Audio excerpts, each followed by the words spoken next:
Very nice to meet you all, and I'm going to tell you how to live longer, better. And it's based on science that's been done in Oxford, in the university, not in the laboratories. We say we've discovered the elixir of life, but it's not a pill or a potion. It's knowledge, consumed by learning. So what I'm going to do is to tell you what we've developed in the Oxford Longevity Project, and hope you find it relevant to how you see your future, whether you're in your 60s, 70s, 80s, or 90s. This is not living to 120 or 140. It's living well into your 90s. That's the aim for all of us, I think. But I'm going to start by telling you the facts of life. Remember the facts of life? The birds and the bees, where the babies come from? This are the new facts of life, the birds and the bees 2.0. What's going on in your body? And firstly, of course, there is a thing called the aging process. And physically, there are two stages in life, a stage of growth and development, a turning point, and from then it's downhill all the way. But don't get worried, because the rate at which you go downhill is able to be influenced by you, with help from others. But we've moved beyond thinking about childhood, work, and old age. And that's why we've moved on a bit from thinking about retirement in the same way. But let's take aging to start off with. We need to think of aging going through the multiple stages of life, not just the three stages, but the multiple stages of the 100-year life. Because whether you're 60, 70, 80, you should assume you're probably going to reach your 90s. And in your 90s, probably you're going to reach your later 90s. But what I'm saying is relevant to people in all age groups. And it's possible to see retirement in a completely different way. And I don't know how many of you have got that lovely email address, like muir.gray@retired.ox.uk. But I don't like the word retirement so much, and it implies something going back into its shell. So we tend to talk about Renaissance, and the original Renaissance was a change in perspective from 2D art on the left there to three-dimensional art. And this is one of my favourite pictures of all time. It's The Hunt in the Forest from the Ashmolean by Paolo Uccello, who really was one of the creators of this new way of looking at the world. And I'm going to be talking about a new way of looking at living longer. You see, aging is not a cause of major problems until the 90s, but it does have two effects. One, it affects your maximum ability, and secondly, affects your resilience. And resilience is the ability to respond to something, whether it's a trip or stumble, or whether it's a change in temperature, or whether it's inactivity. And the effects of lockdown illustrate this very well. It had a bigger effect physically on the 80-year-olds than the 20-year-olds, and they recovered more slowly, and some did not recover at all from those long months of inactivity. I must say, though, it does look as though psychologically it's the children who've suffered most. But in physical terms, aging reduces your resilience. Now, the rate at which you go downhill is not due only to the aging process. What happens is that as you live longer, a fitness gap opens up between the best possible rate of decline and the actual rate of decline. And we described this in Oxford in the 1970s. So this is the first of three other processes that affect us as we live longer. And this is due to many factors. One of them is this very, very dangerous object called the chair. And I sometimes say I want chairs to be recognized as an occupational hazard, like radiation. And the Bodleian has put in more standing desks. But standing doubles the rate of energy expenditure, but it's not the same as being on the move all the time. For many of us, however, at the age of 65, we'd spent pretty much 40 years or 45 years, including if you went to university, sitting down all the time. And that leads to a progressive loss of fitness. Now, what do we mean by the word fitness? Well, there are two aspects of fitness. One is it reduces your maximum level of ability, how quickly you can run or go upstairs. The second, it affects your ability to recover from exercise. So here's the pulse rate of a fit person and an unfit person. And as you can see, the unfit person takes longer to recover. So loss of resilience, which is why the medical profession have confused aging and loss of fitness until very recently. And there are four aspects of physical fitness that we'll talk about later: stamina, skill, suppleness, and strength. The good news is that at any age, you can close the fitness gap. But there's also mental fitness. And some of you may have noticed this. Sometimes mental fitness improves. Sometimes people feel they're not so stimulated as well. But we need to think about mental and physical fitness. And there are two aspects of mental fitness: the emotions and what we call cognitive, the way the computer function of the brain operates. Now, I found this very interesting. This was the first editorial in what's called the Journal of the American Medical Association, which is one of the two big journals in America. First editorial in the 2020s, which usually indicates what the editors think is the shape of things to come. And this man, Philip Pizzo, is a distinguished laboratory scientist. But look at the subheading: by a laboratory scientist, renewing purpose, building and sustaining social engagement, and embracing a positive lifestyle. Think positive with purpose. So that's fitness. Now, the second factor is disease. And this tidal wave shows that the number of diseases that affect us increase as we live longer. And having more than one disease, and I've got 3 or 4, is called multi-morbidity. Quite a frightening term, really, multi-morbidity. So disease increases the longer we live. But again, I'd emphasize this is not due to the aging process. And it's not really due to genes either. And this is a paper by Nick Wald, who was a professor in Oxford. I think he still lives in OX2. And there's been great fashion for what's called polygenic risk assessment. But he says that strong claims about the effects of polygenic risk scores seem to be disproportionate to their performance. So what is it if it's not aging and it's not your genes? Well, the answer is this fascinating word, the exposome. Your exposure to the social and physical environment from childhood on. The exposome. Your genes are plugged into your chromosome, and the environmental influence is called the exposome. Now, this is a statement by one of Oxford's great professors. Dennis Noble was 89 on Sunday. I don't know if he celebrated it by ballroom dancing, but that's one of his favorite hobbies, is dancing.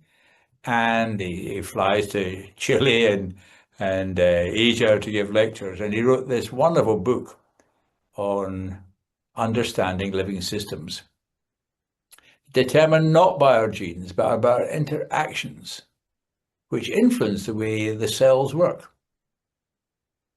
And this is what they mean by the exposome. And I'm going to show you a picture of the exposome.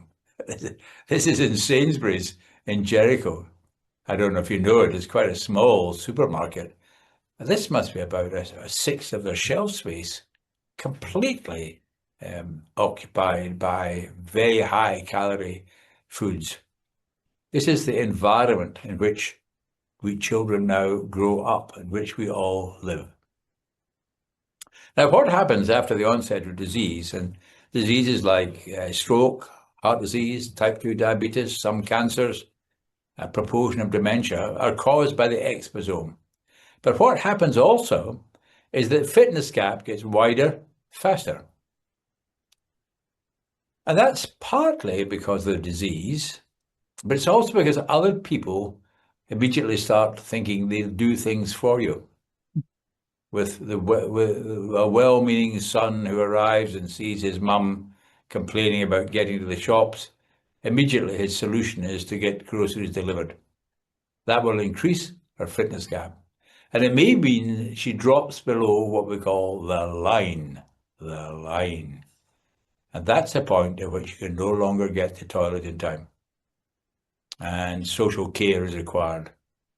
And I find that many people are now more frightened of or more apprehensive about social care than about many diseases. Now, fortunately, we now know not only do we have the wonders of modern medicine, and I've seen in my 50 years hip replacement, chemotherapy, CT scanning, fantastic. But we've also seen a recognition that exercise is the miracle cure. This is the Academy of Medical Royal Colleges. Astonishing, really. But the evidence is very, very strong. And the good news is that the fitness gap can be closed no matter how old you are and no matter how many long-term conditions you may have. But we have to think how we're running the health service. I had a myocardial infarction about 12 years ago. And since then, I've had 50 or so boxes of drugs like this, which I take and I'm very grateful for. But in the last 12 years, although I've had 400 boxes of pills of drugs, I have had not one word about diet or exercise has landed on my table. Not one word. But we are going to change that. We're introducing digital prescriptions of activity. So, aging is not a major problem. The problems are due to loss of fitness, disease, complicated by cellular loss of fitness, and the third process is the social environment. For too many people, deprivation is still a major problem. And for all of us, ageism is a challenge. The negative thinking and talk about people in their 60s, 70s, 80s, and 90s. Oh, don't disagree with her, she's 83. I would suggest that he should come along with me to the trainer because he's in his late 70s now. That's ageism.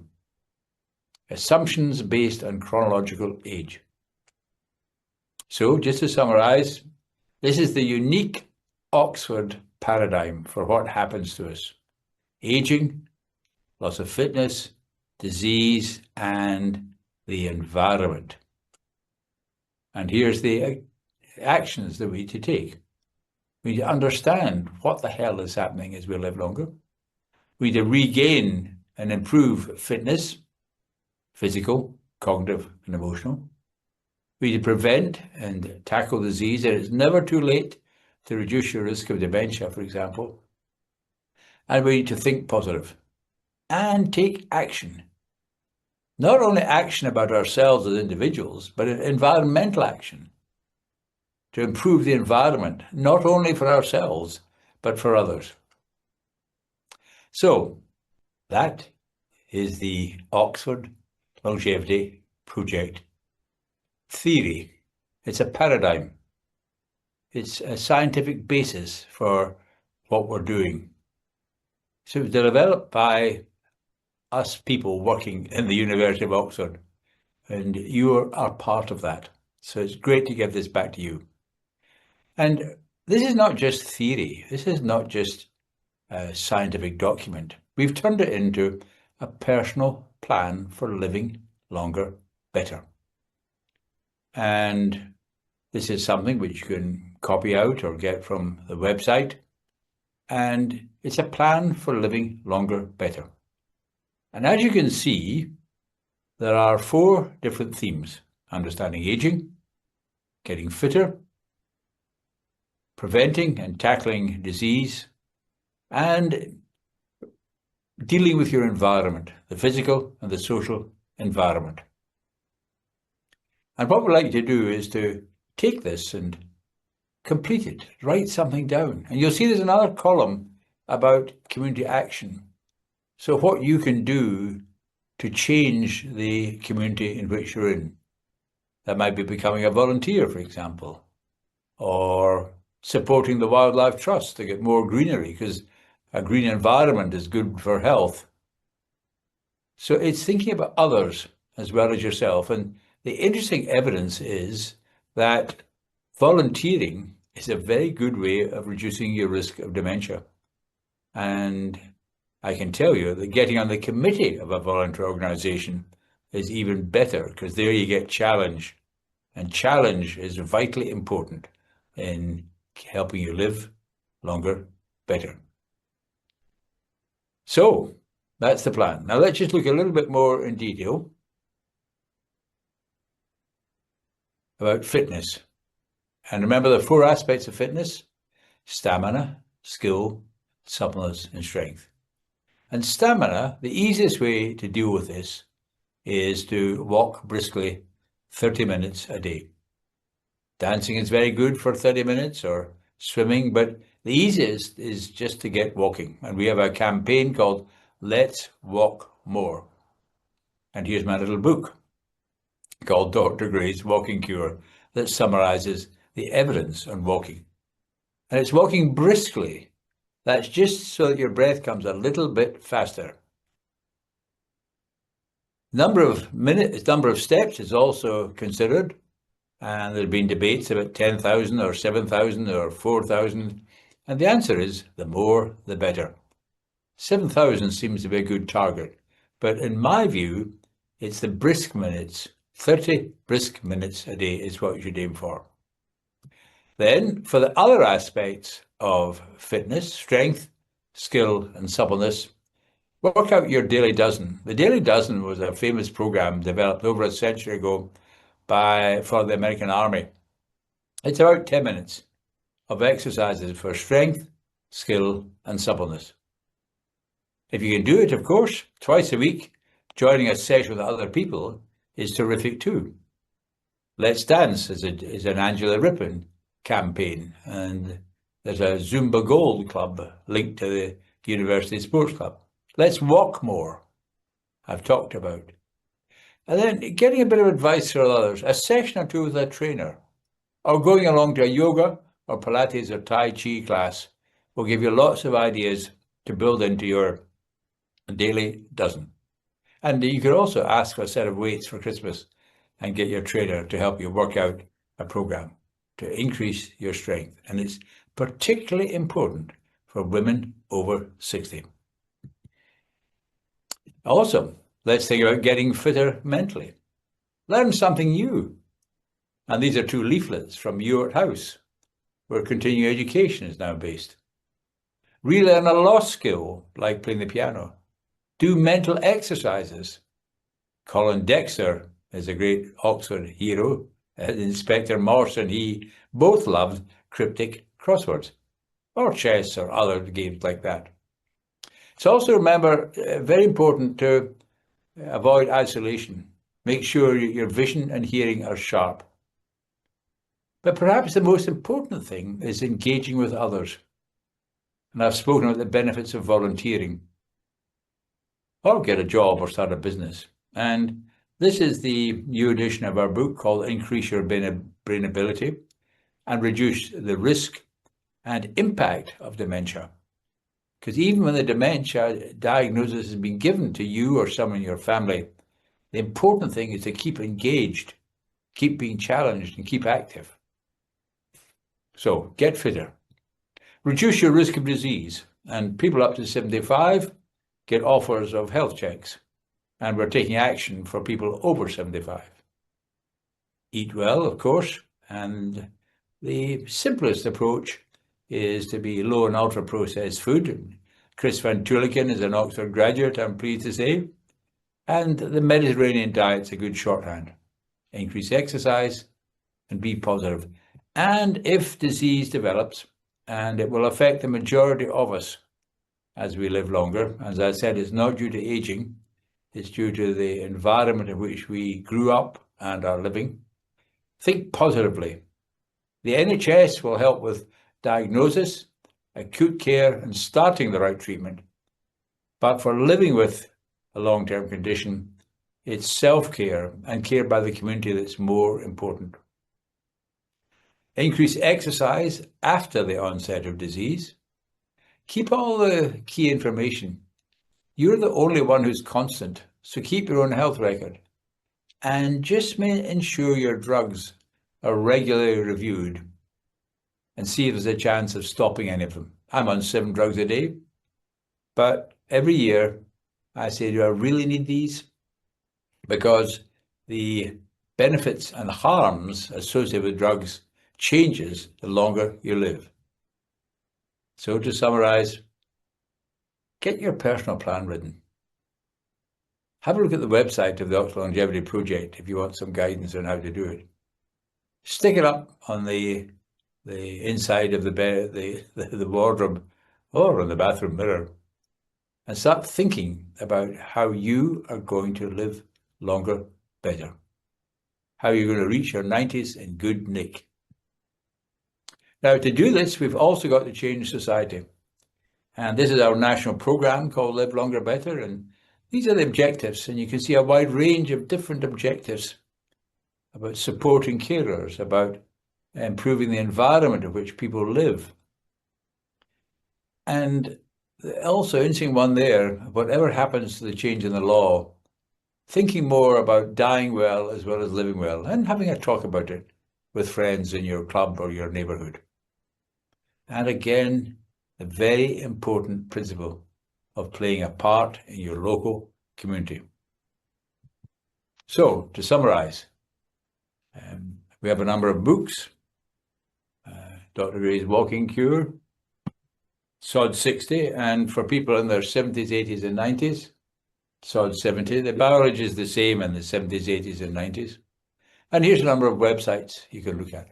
But just to summarise, what happens to us as we live longer is not due primarily to the aging process or to our genes. It reflects what's happened to us in the previous 60, 70, 80 years, the environment in which we were born, grew up and worked. But we can change things at any age. We can live longer, better. And we at the Oxford Longevity Project are proud to be part of the university community, and this is our mission. So, my best wishes to you. Thank you for all the work you've done for the university, and take action to live longer, better, and help other people live longer, better.